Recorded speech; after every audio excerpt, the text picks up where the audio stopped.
En fait, c'était mon premier cadavre. Normal, j'avais passé 1 an à l'école de l'ENP et j'effectuais mon stage d'application. C'était mon 6e mois. J'avais fait des disputes de voisinage, des poursuites pour vol à la tire, des vérifications de papier, des castagnes conjugales et d'autres petites choses.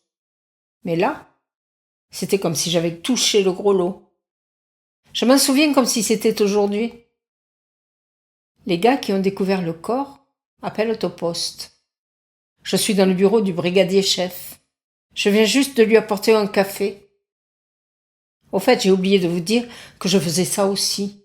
« Kevin, mon café !»« Kevin, t'as pas vu mon portable ? Kevin, va me faire une photocopie !» Il n'a pas mis le haut-parleur, mais j'ai tout de suite compris. Il répétait les mots les plus importants, étant d'un grill, cadavre, noyade, femme. Pas besoin de s'appeler Bourrel pour comprendre le message. Bourrel, vous connaissez ? Un commissaire dans une vieille série télévisée. Je suis fan. Ouais, c'est ça. Vous connaissez aussi la fameuse formule ? Bon Dieu, mais c'est bien sûr. Oh, où j'en étais ? Ah oui.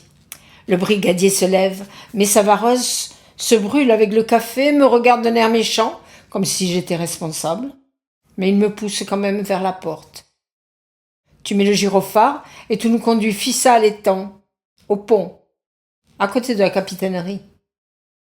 Le roi n'était pas mon cousin, comme disait ma grand-mère quand il lui arrivait une aubaine. J'allais enfin participer à ma première enquête. On est arrivé avant les pompiers.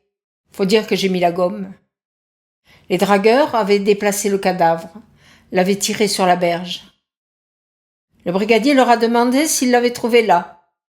Comme ils ont dit qu'ils l'avaient repêché, de peur qu'il soit emporté plus loin par le courant, ils ont pris un beau soufflon, qu'il ne fallait pas toucher à la scène du crime, qu'il pouvait avoir effacé des indices. Il n'avait pas tort. C'est ce qu'on apprend à l'école. Le cadavre est bien celui d'une femme. Elle est gonfle. On dirait un poisson globe. De ses yeux à moitié fermés par ses grosses joues, elle regarde le ciel. J'ose pas demander si l'eau rentre par les pores. C'est le soir en rentrant que j'ai lu sur l'ordi que ce sont les gaz qui font gonfler.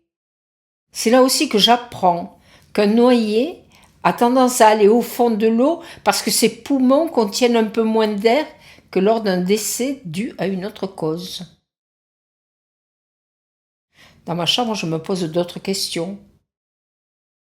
Quand le chef a observé la morte sous toutes les coutures, il a dit qu'elle n'avait pas de traces apparentes d'agression et qu'elle s'était probablement noyée accidentellement.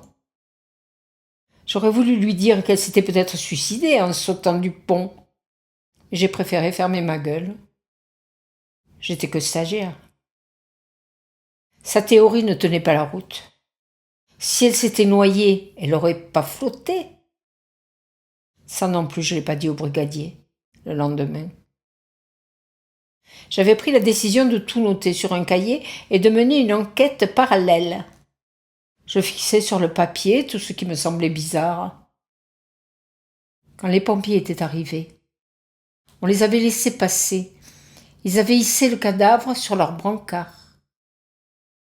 Ils étaient passés devant moi. J'avais pu le voir de près, de très près. Et sur le cou, au-dessous de l'oreille droite, un point rouge, comme une piqûre d'aouta. Mais à moi, on ne me l'a fait pas. On était le 13 avril. Vous voyez ce que je veux dire, non ? Qui dit aouta dit août, pas avril. Vous pigez ? Tout ça, c'est dans mon cahier secret. Et il n'y a pas que ça.